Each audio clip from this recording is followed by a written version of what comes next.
Fala galera, tudo jóia? Mais um Flipchart Friday. Hoje a gente vai falar sobre um tema que praticamente segmenta o que marketing e vendas fazem dentro do seu processo. O que eu vou falar com você? A diferença entre conteúdo e contexto. Por que eu quero falar sobre isso? Tem uma fala muito legal do Gary Vee, o Gary Vaynerchuk. Ele é um cara que eu curto demais o que ele fala. Eu sigo bastante as coisas que ele fala. E eu aprendo muito com o que ele realmente passa pra gente. É um cara com uma experiência legal. E uma frase que eu quero que você saiba é: para ele, conteúdo é rei, mas se o conteúdo é rei, contexto então é Deus. Por que ele fala isso? Primeiro lugar, a gente consegue separar o papel do conteúdo como o papel do time de marketing dentro de um processo. E do outro lado, o contexto é o que vendas deveria fazer. Por quê? Porque quando eu jogo um conteúdo no ar, esse conteúdo pode afetar diversas pessoas. É a mesma coisa de você pensar que você está tentando pescar uma agulha no palheiro, ou você tem uma probabilidade maior, mas ainda assim você está fazendo algo em meio a uma sujeira, algo que você não quer. Nesse caso, a gente poderia estar falando, por exemplo, de um processo de inbound. O seu conteúdo vai ativar mais pessoas do que apenas aquelas que têm perfil de compra, por exemplo.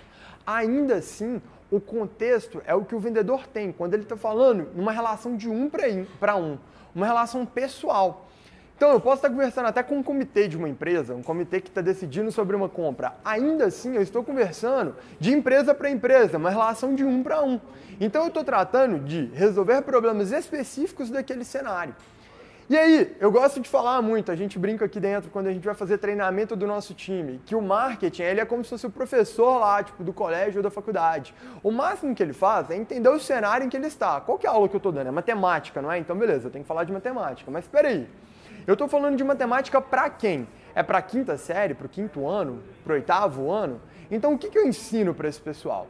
Isso é conteúdo, eu direciono ele de alguma maneira, não quer dizer que meu conteúdo é completamente desprovido de um senso de direção. Do outro lado, eu tenho um tutor, é o cara que vai dar uma aula particular, vai ensinar alguém alguma coisa, mas ele não vai ensinar várias pessoas. Então o professor, enquanto ele está dando uma aula e uma pessoa fica para trás, ela tem dúvida, o máximo que ela faz é tirar uma outra dúvida, e se ela tem dificuldade de absorver aquilo, ou se ela não entende aquele determinado conteúdo, o que ele faz? Ele segue em frente, ele está falando com um grupo, ele está falando com uma massa de pessoas. Nesse caso, o tutor é o cara que vai parar e vai retornar com você a todos os pontos até você entender o princípio daquilo que ele está estudando, até você entender o todo do que ele está te explicando.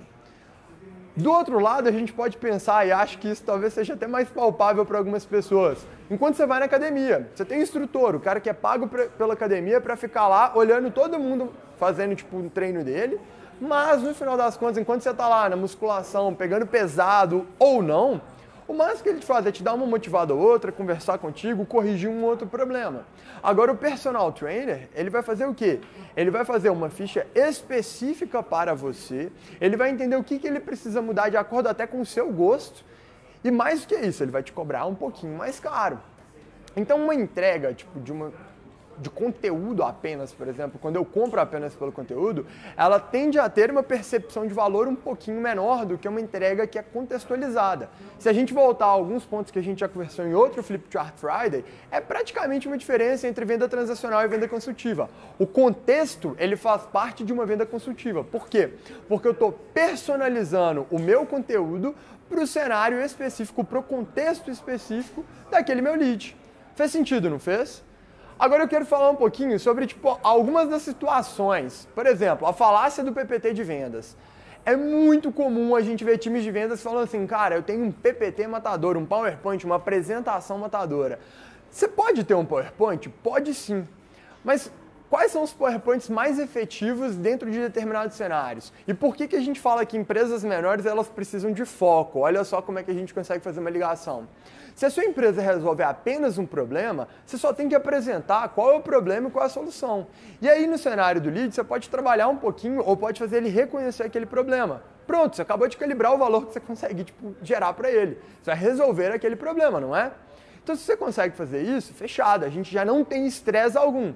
Agora, se você tem uma entrega um pouquinho mais complexa, imagina como que vai ser estressante você colocar em um PowerPoint, passar uma hora apresentando para ele todo o cenário de tudo que você consegue fazer.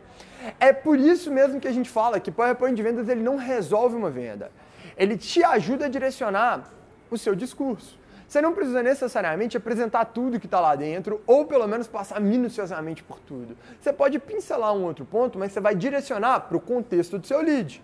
Então é uma falácia muito básica daquele gestor que, ou daquele vendedor que está acostumado a uma zona de conforto. E nesses casos, a gente também tem a demo completamente padronizada. Esse é um erro que um outro cara que eu sigo muito, que é o John Barrows, fala bastante. Se você tem uma demo e você vai fazer uma demo com qualquer lead, você entra e fala assim, olha, essa demo vai demorar de 20 a 30 minutos, pode me interromper se você tiver alguma dúvida, você já está começando errado. A sua demo ela tem que ser apresentada de acordo com o cenário do lead. Se você já entendeu, e por favor, não me fala que você faz a demo antes de entender os problemas dele, hein? Se você já entendeu qual que é um problema que você vai resolver no lead, então você está indo apresentar a solução para esse problema. É isso que a demo é uma demonstração. Se você está indo demonstrar essa solução, como que você demonstra a solução direta para o problema? Para que você vai ter que passar por todas as áreas do produto, explicar todas as funcionalidades? Desenha para ele como que essa solução acontece. Ele tem que entender muito mais do que o que é a solução, ele tem que entender como ela se aplica ao contexto dele, não é? Então pronto, fechou. É isso que você quer fazer e não padronizar a sua demo. Um outro exemplo muito legal é aquela pergunta do, e aí, faz sentido? É uma pergunta errada? Não, não é. Você pode fazer essa pergunta em vários momentos, mas você pode mudar essa pergunta para realmente conseguir gerar valor e para realmente extrair mais valor ainda dentro de uma ligação. Que é, ao invés de terminar de fazer uma longa explicação, de apresentar alguma coisa e virar e falar, faz sentido para você?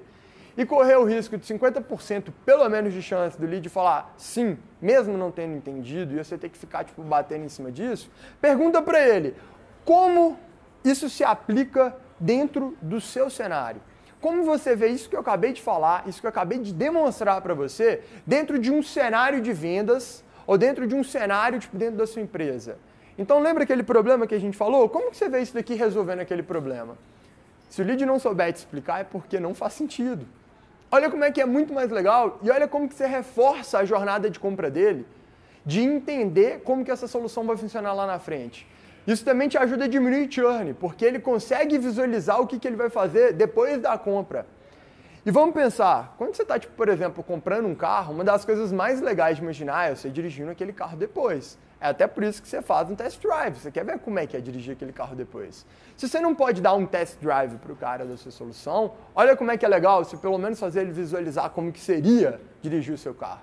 Olha que legal, é exatamente isso. E aí, por último, um outro exemplo, é a famosa prospecção em massa para casos onde isso não deveria acontecer. Então, quero deixar isso bem claro. Alguns casos, a gente considera que a gente trabalha muito mais um conteúdo, ou seja, a gente direciona para um determinado mercado, mas muito pouco, do que o contexto, que é a customização. Isso é praticamente uma relação de qualidade e quantidade. E se você acompanha a gente, você sabe muito bem que a gente fala que você tem que acertar a mão, você tem que saber qual que é o máximo de leads que você consegue prospectar para ter escala, mas com a qualidade ideal, ou seja, sem desperdiçar os seus leads. É basicamente isso. Quando que eu simplesmente estou jogando conteúdo para o meu lead e eu estou aparecendo muito mais no meu marketing do que contextualizando para o cenário dele. Quando a gente fala de prospectar um lead, eu quero realmente gerar valor para ele. Como que eu agrego valor real? Entendendo qual que é o contexto dele. Pô, Vinícius, mas não dá para entender o contexto dele sempre. Não, não dá, mas dá para você direcionar. Se você tem uma cadência, a sua cadência tem 5 e-mails, por exemplo, o mais fácil é que você escreva dentro desses e-mails problemas que provavelmente aquele lead vai ter, seja pelo setor em que ele está inserido, pelo cargo que ele possui, por outros clientes que você possui no cenário dele, ou seja, talvez clientes que oferecem ofertas parecidas, similares, que são suplementares ou complementares. Nesses casos, você vai conseguir pelo menos fazer uma analogia do que ele pode estar sofrendo e trabalhar com um contexto muito mais aproximado do que simplesmente jogar um conteúdo para ele. Mas aí agora eu quero fechar contigo, cara. É muito importante a gente saber que no final, contexto e conteúdo não são coisas excludentes.